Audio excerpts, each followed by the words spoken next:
It is 2 inches the morning. You are not asleep. Your eyes are open. Not because you cannot find the quiet. The room is quiet.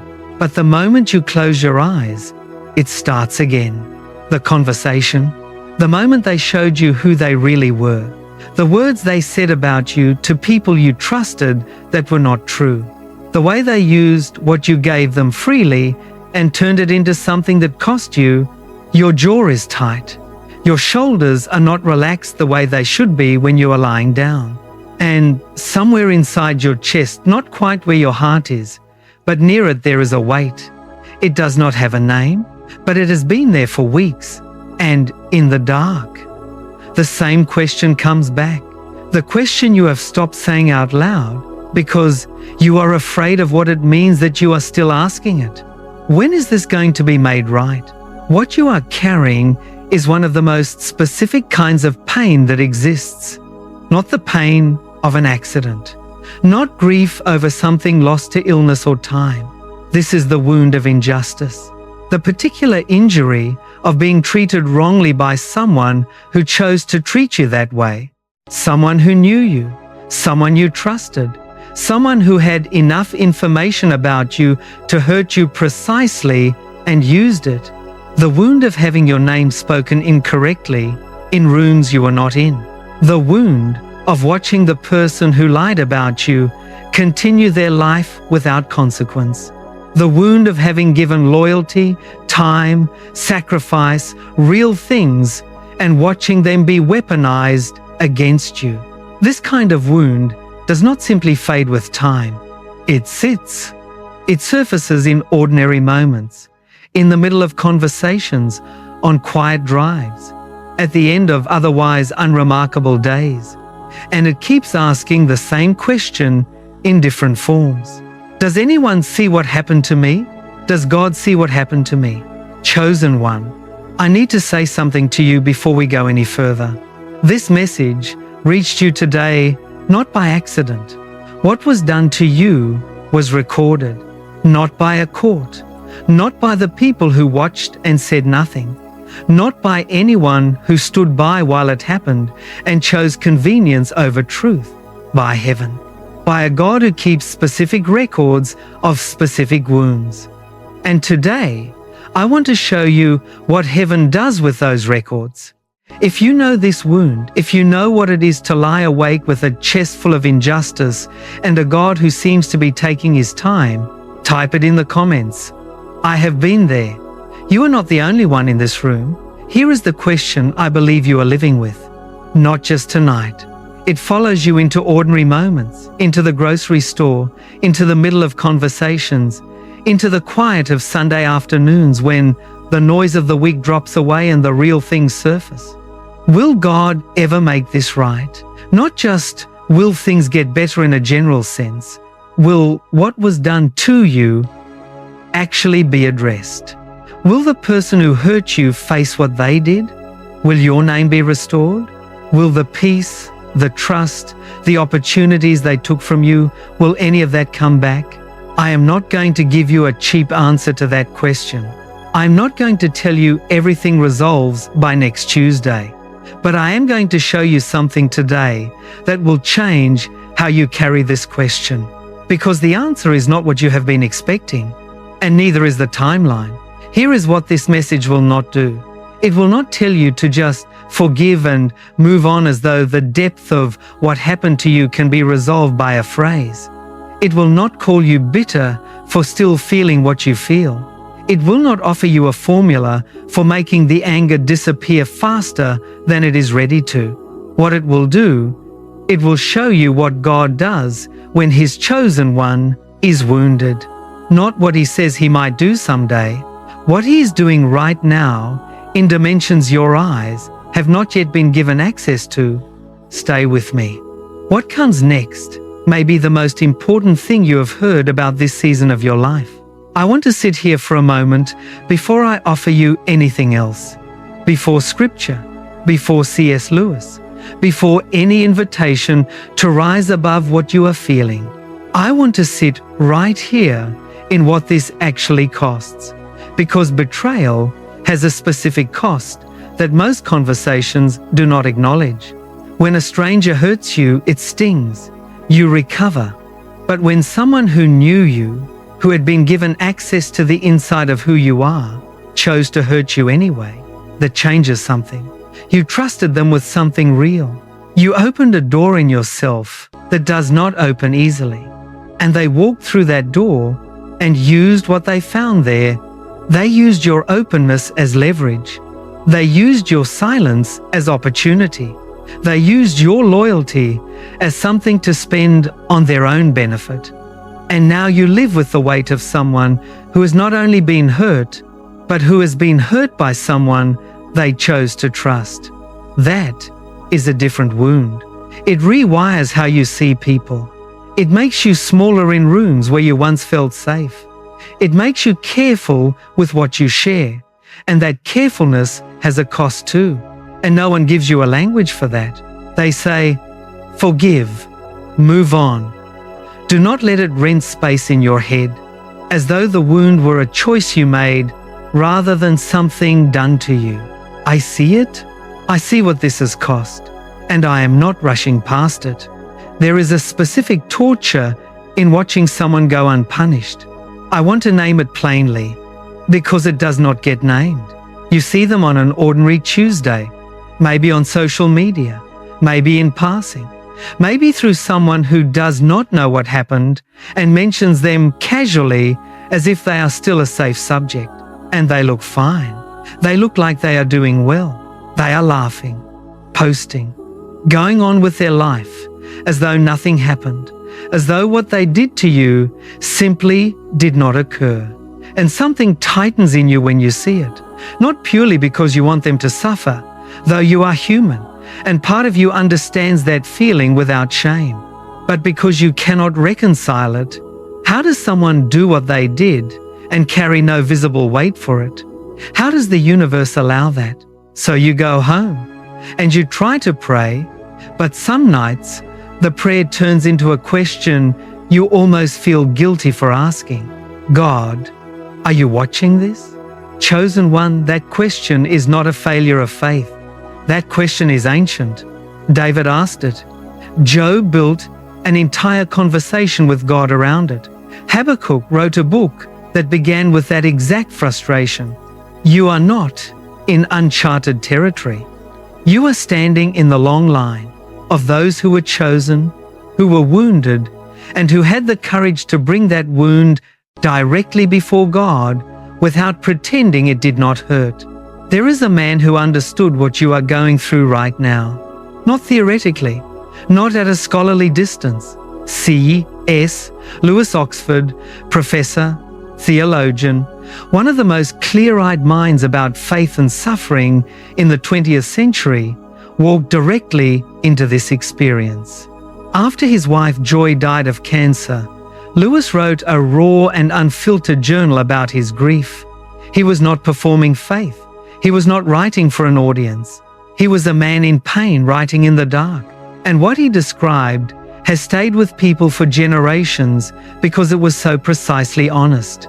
He wrote in A Grief Observed that when he went to God in his deepest anguish, what he encountered felt like a door slammed in his face and double-bolted from the inside. A door slammed shut.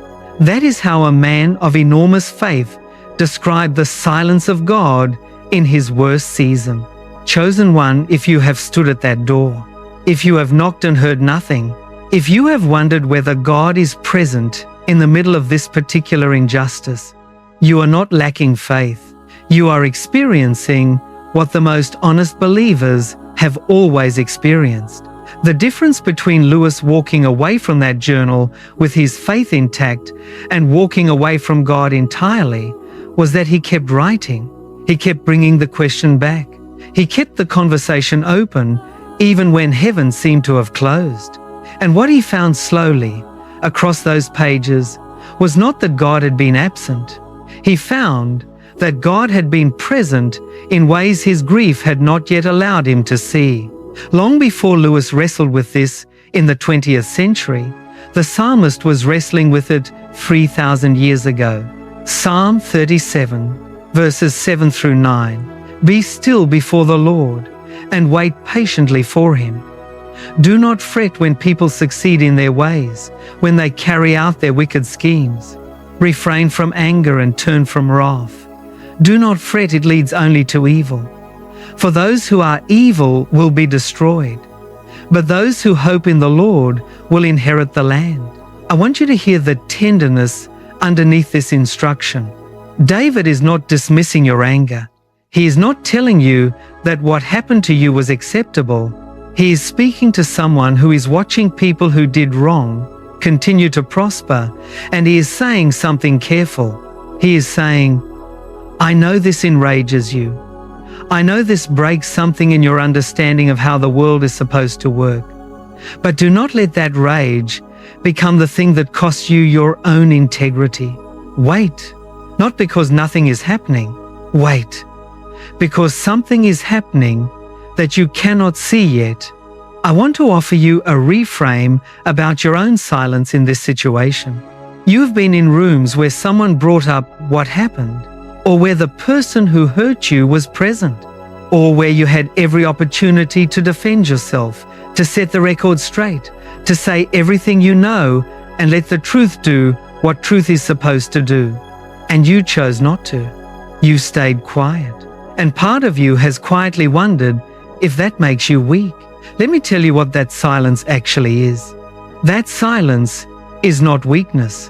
When you refuse to go lower than your own character, when you choose not to answer injustice with more injustice, when you keep your integrity in a situation that did not deserve it from you, you are doing something the world does not have a category for. You are keeping your hands clean so that God can work. You are not fighting this battle on the ground level. You are lifting it to a higher court. And in that higher court, your silence is not evidence of your defeat. It is evidence of your trust. If you believe today, even partially, that God sees what was done to you, type it in the comments. God sees what they did. Because that is the foundation of everything that comes next. I want to give you something before we move forward. Permission to stop running the replay. You know the one. The conversation you revisit in your mind, where you say the thing you wish you had said, where the outcome changes, where they finally understand what they did, where something is resolved. That replay is exhausting you, and it is not giving you what it promises. The resolution you are looking for cannot be found inside your own mind, no matter how many times you run the sequence. It is held in a dimension you cannot access by thinking harder. So here is my invitation. Let it rest. Not because it does not matter. It matters completely. Let it rest. Because what I am about to show you is happening on the other side of what you can see. And it is far more comprehensive than anything your replay has been able to imagine. I want to show you something today. Something that I believe will shift the weight of what you have been carrying.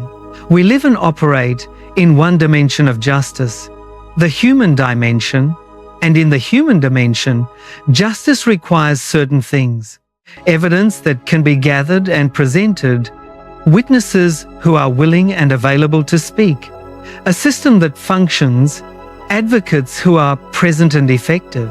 And we all know with a clarity that sometimes aches, that this system is incomplete.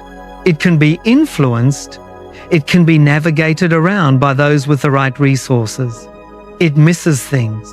It allows the guilty to walk free while the innocent carry the cost. That is one dimension. But there is another. And in that other dimension, not one of the rules that allow injustice to slip through applies.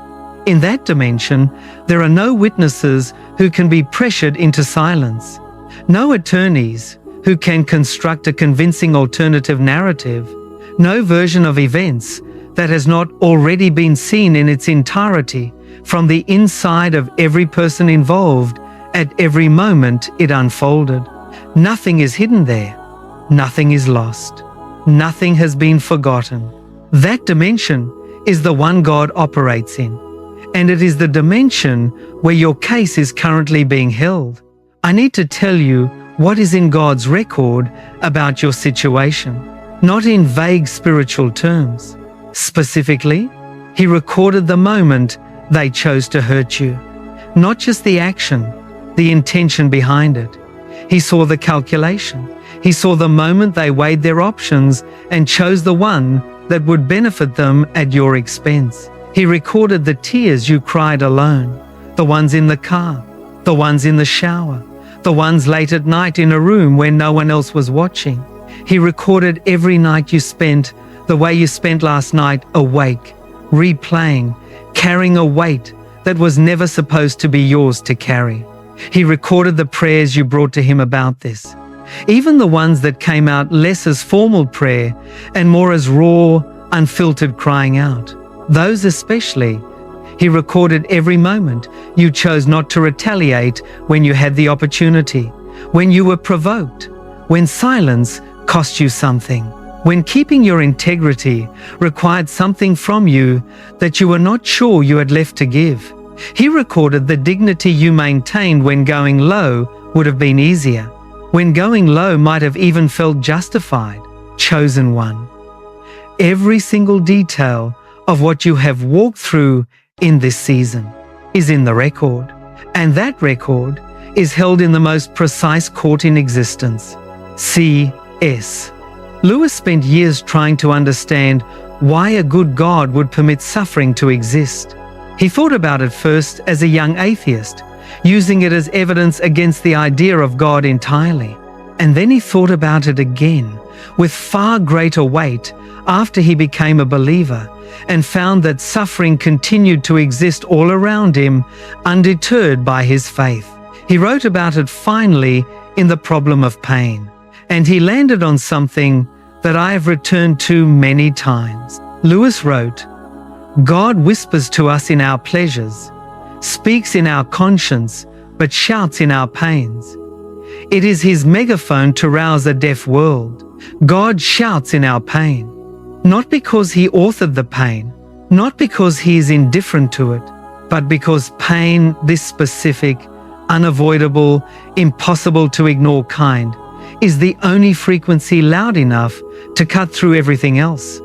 The noise of normal life, the distractions, the comfortable numbness that keeps us at the surface of ourselves. Pain cuts through all of it, and when God shouts through His megaphone, chosen one, what follows is not more silence.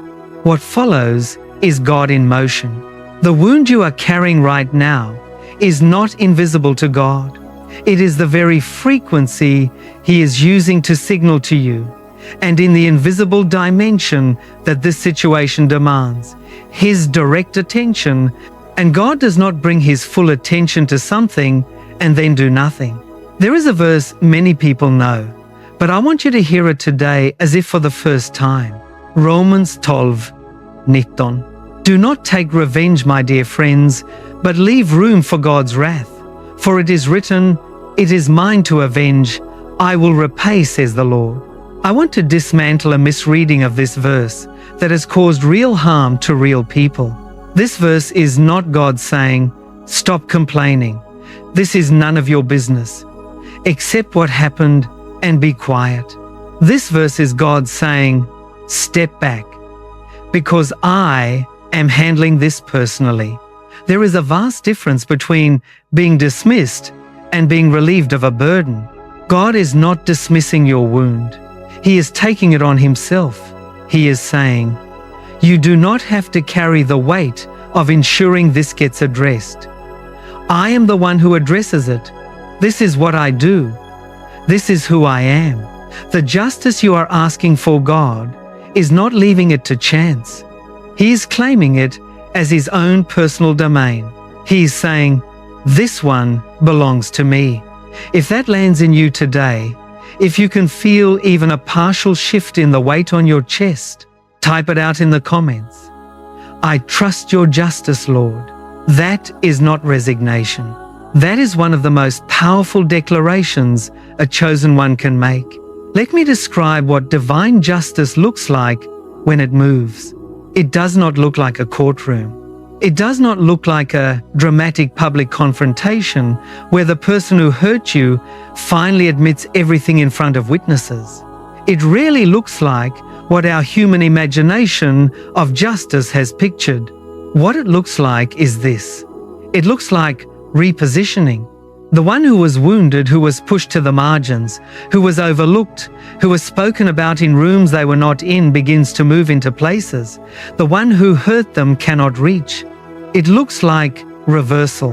The very season that was designed to bury the chosen one, to silence them, to sideline them, to define them by what was done to them, becomes instead the exact preparation they needed for what is coming next. It looks like restoration. What was taken, peace, trust, reputation, opportunity, relationships, begins to return. Not always through the hands of the one who took it. Sometimes God restores through entirely different channels. New doors, new people, new seasons that carry more than what was lost. And it looks like witness. The people who stood on the sidelines and said nothing, who watched without intervening, eventually see something in the chosen one's life that cannot be explained any other way. They see what God does when He defends His own, and they understand, finally, why He asked you to stay faithful instead of fighting for yourself. Remember the question we began with? Will God ever make this right? Let me revisit it, because I believe the question has been carrying a hidden assumption. The assumption that if you cannot see justice moving, it is not moving. The assumption that if the visible world looks unchanged, nothing has changed. But consider this, chosen one. Every architect knows that the most important work happens long before anything is visible above ground. The foundation is poured before the walls are visible. The structure is built in places that look completely blank, and only later does the building appear as if from nowhere. God is the architect of your story, and what He is constructing on your behalf, the justice, the reversal, the restoration, is being built right now in the dimension you cannot yet see. It is not a question of if He will make this right. It is a question of when the visible world catches up to what heaven has already decided. So the posture shifts. Not, God, why haven't you done anything? But God, I trust that you are already moving. Not retaliation, faithfulness. If that settles in your spirit today, type it out. I will not repay evil for evil. Not because you are without power, but because you serve the one who repays. I want to take you to the day it lands, not the day you are hoping for from a distance. The day that already exists in God's record, working its way toward the visible world with the precision that only heaven can manage. The day when what was set in motion on your behalf begins to arrive. Stay with me. What comes next is for you. There is a reality I want you to picture right now, not as a metaphor, not as imagery for comfort, as something that is actually happening. Every tear you cried in this season, not one of them hit the ground without God catching it. Psalm 56:8 says, You keep track of all my sorrows. You have collected all my tears in your bottle. You have recorded each one in your book. God is a collector of evidence. And here is what that means for you. You are not someone who wandered into an unjust situation and got lost without a record. You are someone whose case is fully documented in the highest court that has ever existed. Every wound filed, every sleepless night recorded, every moment of dignity maintained when you could have gone low-noted. Every act that was committed against you witnessed, chosen one. You are not a victim without a voice. You are a plaintiff before the judge of all the earth. And that judge does not have incomplete information. He does not have a backlog. He does not have attorneys who can spin the narrative.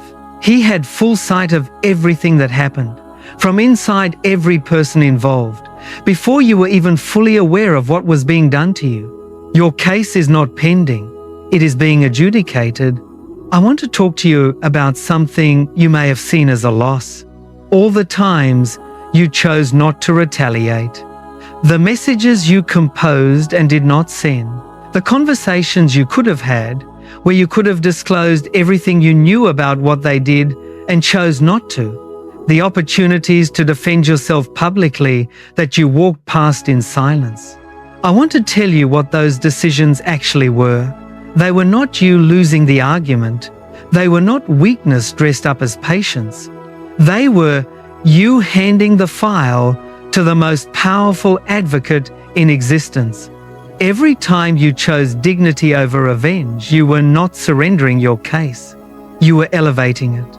You were taking it out of the human court system, where the outcome depends on who has the better argument, and placing it directly in the hands of the one who already knows everything. The restraint you have shown, chosen one, is not your loss. It is the exact posture God needed you in for Him to move without human interference. Because when God brings justice, when He repositions and restores, it needs to be clearly His doing, not yours. So that when people witness what happens next in your life, there is no explanation available except God. And that is the most powerful testimony a chosen one can carry. I want to address something sitting in the room between us. The question of forgiveness. Some of you have been told, perhaps repeatedly, perhaps by well-meaning people who did not understand the fullness of what happened to you, that if you are still in pain, it means you have not truly forgiven. I want to invite C.S. Lewis into this conversation. In Mere Christianity, Lewis wrestled with one of the most difficult and misunderstood concepts in Christian life, what forgiveness actually requires. And he arrived at something precise and clarifying. He wrote that forgiving someone truly, in the way Christ asks, does not mean pretending what they did was acceptable. It does not mean wiping the record as though the harm did not occur. It does not mean restoring trust as though the betrayal never happened. Forgiveness, Lewis argued, is something that happens within the person who was hurt. It is the act of releasing the other person to God, not excusing what they did, but choosing not to be consumed by it. And here is the critical distinction that has given thousands of people freedom. Forgiveness and justice are not the same thing. They are not contradictions. They are two completely separate tracks that can run simultaneously. You can forgive someone completely in the way God calls you to, and God can still address what they did with His full justice. Both are true at once. You forgive. God judges. The peace that comes from understanding this, the specific weight that lifts when you realize you do not have to choose between your own healing and God's justice. That peace is available to you right now. In Isaiah 61, verse 7, God makes a specific promise to His people who have experienced shame and dishonor. He says, "Instead of your shame, you will receive a double portion, and instead of disgrace, you will rejoice in your inheritance. And so you will inherit a double portion in your land, and everlasting joy will be yours." Double portion, not restoration to where you were before. Double. I want you to sit with what that means in the context of what was taken from you. If they took your peace, God's record says double peace is coming. If they took your reputation, double restoration of what your name carries is on the way. If they took opportunity, time, trust, relationships, the record of heaven shows those as an outstanding balance owed to you, with interest. This is not false comfort offered to get you through a difficult day. This is the ancient promise of a God who keeps specific records of specific losses and who has a specific intention about how He settles them. Type it out today. Let it be your declaration. Justice is already moving, not a request for what you do not yet have. A declaration of what is already in motion. I want to invite you to do something right now. Not something easy, something real. I want to invite you to make a shift. Not from wounded to healed. Healing takes time, and God honors that process. Not from wounded to over it, that would not be honest, and God does not ask for dishonesty. But from wounded to trusting, because there is a version of you that exists alongside the version still in pain, a version that is capable of holding both at once. The part of you that is still grieving what happened, and the part of you that is beginning even as a seed, not yet as a harvest, to believe that God has not missed a single detail. He recorded it all. He holds the case. The justice that has felt so absent in the visible world is gathering in the invisible one. You are allowed to carry both your grief and your faith. What I am asking you to shift is not your feelings. I am asking you to shift your perspective from God, why haven't you done anything, to God, I cannot see what you are doing, but I trust that you are. That shift is everything. That is the posture that allows heaven to work. So what does this actually change for how you walk through the next season? Let me be practical for a moment. It changes how you see yourself. You are not a victim without recourse. You are a chosen one whose case is held in the highest court. That changes how you carry yourself, how you walk into rooms, how much weight sits on your shoulders. It changes how you see them. They are not someone who escaped without consequence. They are someone whose account has an outstanding balance that God will settle. That is not your job to execute, but it is happening, whether you can see it yet or not. It changes how you spend your energy, the energy that has been flowing into the replay, into bitterness, into rehearsing everything that went wrong. That energy is now available for what God is building in your life. You are not only waiting for justice, you are being actively positioned for what comes after it. And what comes after it is the double portion. Hear me say this clearly. The one who hurt you does not have the final word over your story. They never did. They may have had influence over a chapter. They may have cost you time and relationships and peace and things that mattered. But they do not control the ending, because God writes endings. And the ending, written for someone who was wounded but remained faithful, who was wronged but did not retaliate, who cried out in the night and kept trusting even when the answer did not come on the schedule they needed. That ending is not defeat. That ending is not them free while you carry the loss. That ending is written in Isaiah and Romans and Luke. It is written in the long history of every chosen one who stayed faithful long enough for God to move. Your ending is being written right now, and justice is one of its chapters. Do you remember where we started? 2 inches the morning, eyes open, the weight on the chest with no name but with presence. The question surfacing again, the one that has been surfacing every night. I want to go back there for a moment, not to revisit the pain, but because I want you to feel the difference. That same 2 a.m., that same ceiling, that same heavy chest, now holds something it did not hold before. It holds a witness, not someone watching from a distance with sympathy, a witness who has documented every detail, who holds the record, who has claimed the justice as his personal domain, who has a specific promised double portion attached to every loss listed in that record. The weight is still real. The wound is still there. Healing takes time, and God does not rush that process. He honors it. But something is different now. You are not alone in that room at 2 a.m., and you are not without a case. Remember the question, will God ever make this right?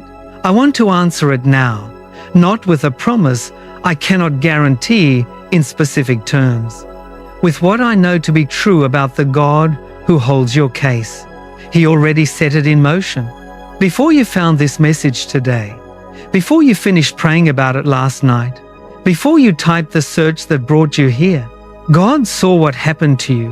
and in the way that God operates, outside the limits of the timeline we experience, He had already moved. The justice you are waiting for in the visible world is catching up to a decision that was already made in the invisible one. This is not comfort without foundation. This is the testimony of every person throughout Scripture who was wounded, who waited, and who lived long enough to see God's version of justice arrive. Joseph waited years in a prison cell for something he did not do. David waited years in hiding for a throne he had already been promised. Job waited through loss that made no sense and received restoration that made complete sense. Not one of them was left with the wound as the final word. Chosen one, you are in that line. Your ending has already been written, and it does not end with what they did to you. It ends with what God does next. Jesus told a parable specifically about this. He told it, Scripture says to people who needed encouragement to keep praying and not give up. In Luke 18, verses 7 and 8, He says, "And will not God bring about justice for His chosen ones, who cry out to Him day and night? Will He keep putting them off? I tell you, He will see that they get justice, and quickly."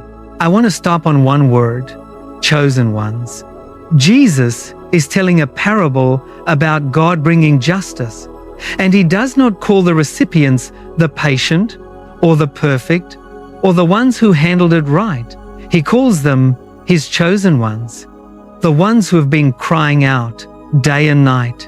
That is who this promise belongs to. That is who you are.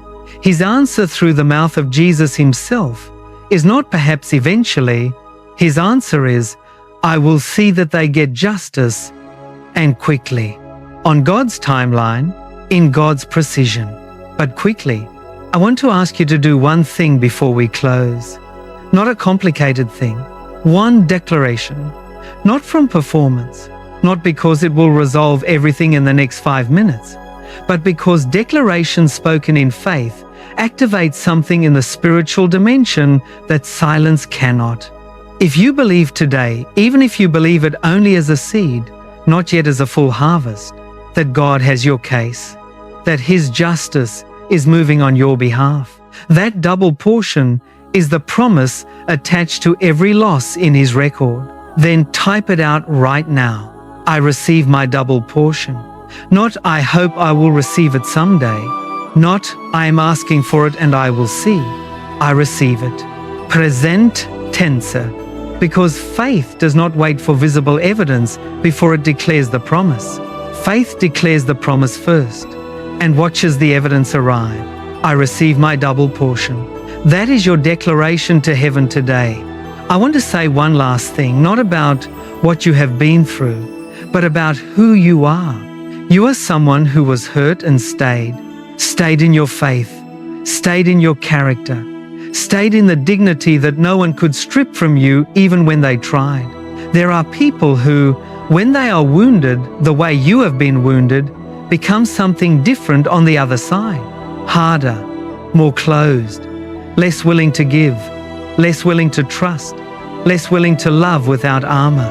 And that transformation is understandable, but it is also a second loss, because it means the one who hurt you wins twice. Once when they wound you, and again when the wound closes you off from who you were made to be. You have not let that happen. The fact that you are here still seeking, still asking God to speak into this situation, still willing to believe that heaven is moving, that is not a small thing. That is faithfulness in one of its most demanding forms. And God does not miss it. I want to leave you with this. God sees. That is not a platitude. That is the foundation of everything we talked about today. God sees what they did. God holds the record. God has claimed the justice as His own personal domain. And God has made a specific promise through the words of Jesus Himself to His chosen ones who cry out to Him day and night. You are allowed to rest in that. Not rest as in giving up. Rest as in setting down the weight you were never supposed to be carrying alone. The weight of ensuring justice happens. The weight of protecting your own name. The weight of making sure they do not escape without consequence. You can lay that down because it is held by hands that are far more capable of what you have been carrying than you were ever meant to carry it alone. Chosen one, you are seen. You are held. What was done to you has not gone unnoticed in heaven. Walk in peace. Your case is in good hands.